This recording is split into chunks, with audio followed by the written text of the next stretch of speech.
Hey guys, how's it going? My name is Adrian Reddix, and today I want to talk to you about 5 pieces of technology that might help your kids in the future. When I talk about kids, it's usually younger kids, sub 10, because my kids are under 10. So that's the group I know more about, all right?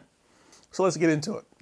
The first thing is going to be something we talked about on the channel before, and that's the Raspberry Pi. Why is the Raspberry Pi a technology you should consider when we're talking about kids?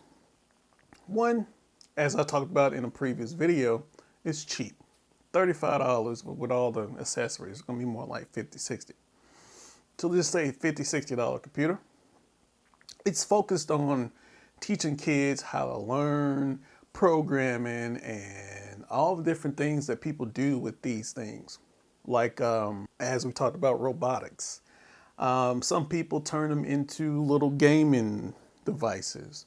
Some people turn them into smart thermostats.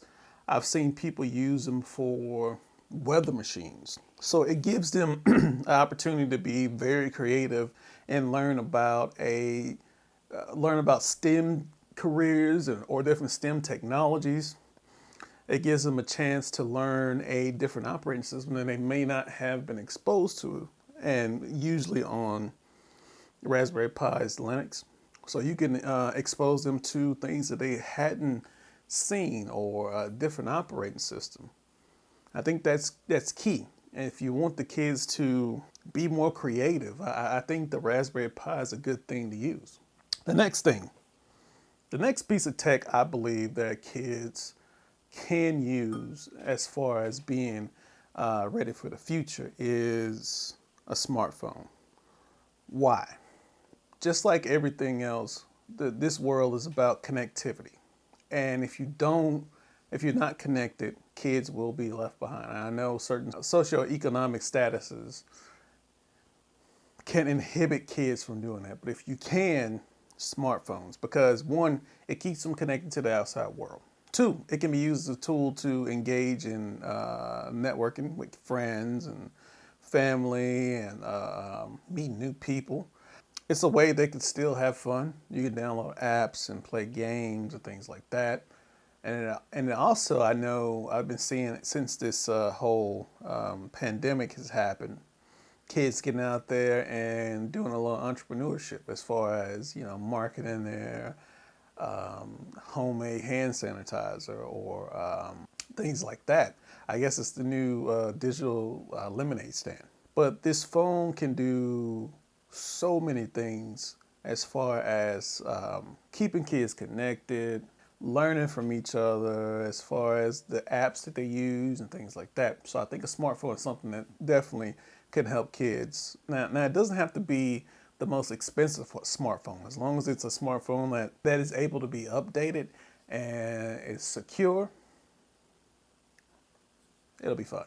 The next thing, so I need you guys to keep your expectations of technology broad, because this is a piece of software.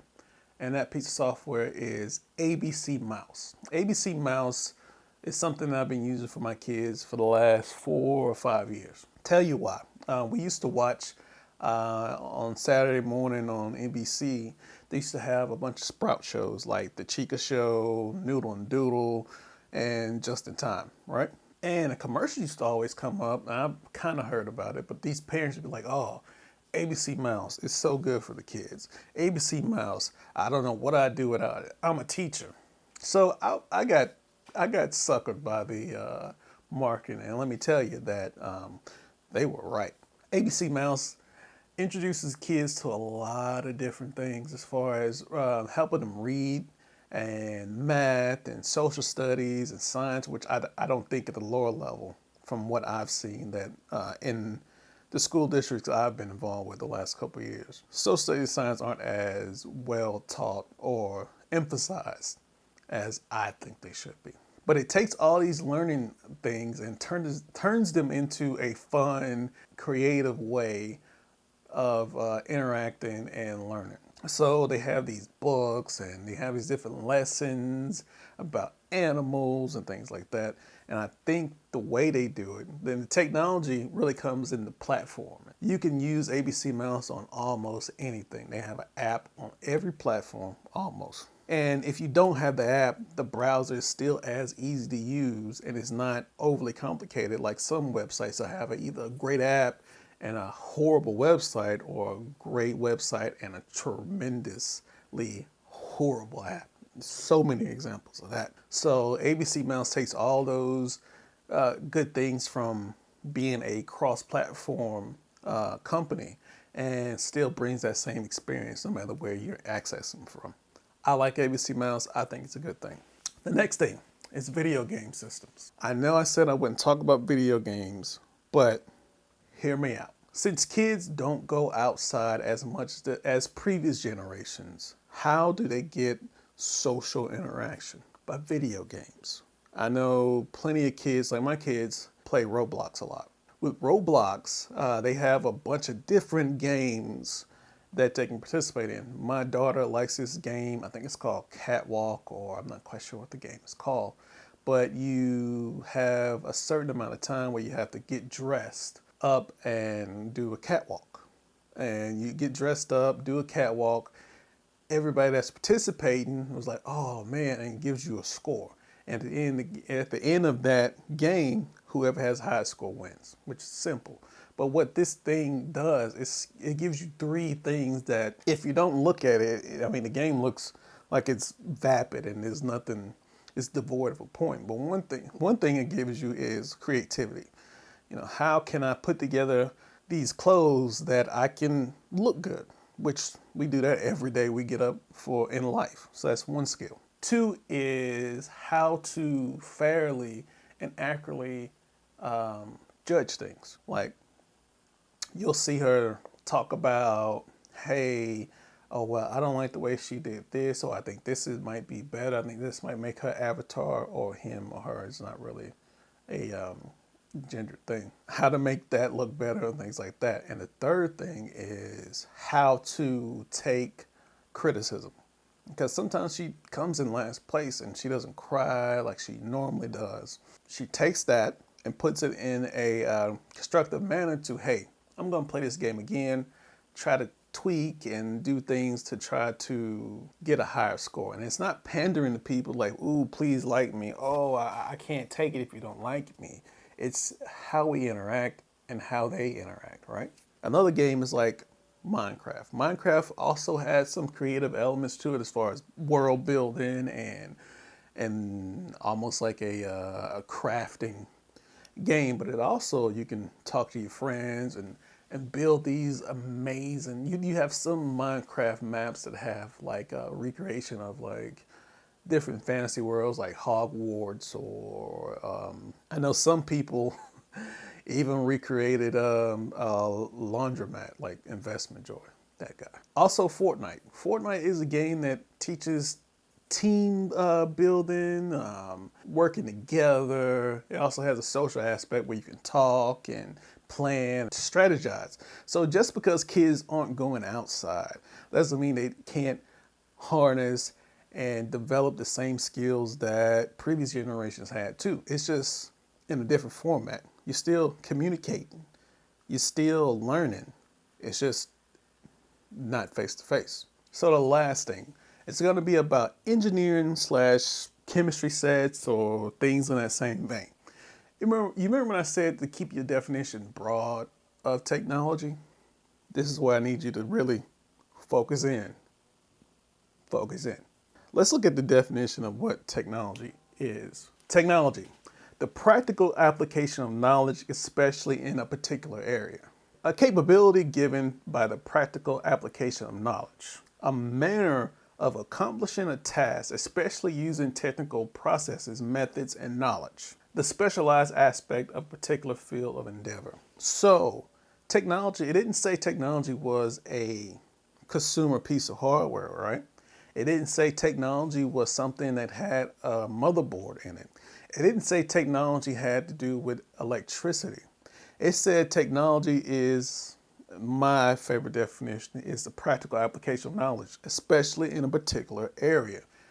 And these sets are that, because you got to think of Can you not innovate in medicine? Look at Jonas Salk, polio vaccine, right? Is that not technology? Is that not innovation? What about Nikola Tesla with his three-phase electricity? I'm not going to talk about the Tesla coil. I mean, Tesla coil is cool, but the three-phase electricity is the thing I think is better than that. Well, let's go a little more broader. Let's do a little bit more things you may not think about. What about molecular gastronomy? What about Jose Andres, the guy who feeds people after disasters? Some of his creations are innovative. Why is that not technology? Why is that not the practical application of knowledge, especially in a particular area, right? So find out what your kids like and then either buy a set or create a set.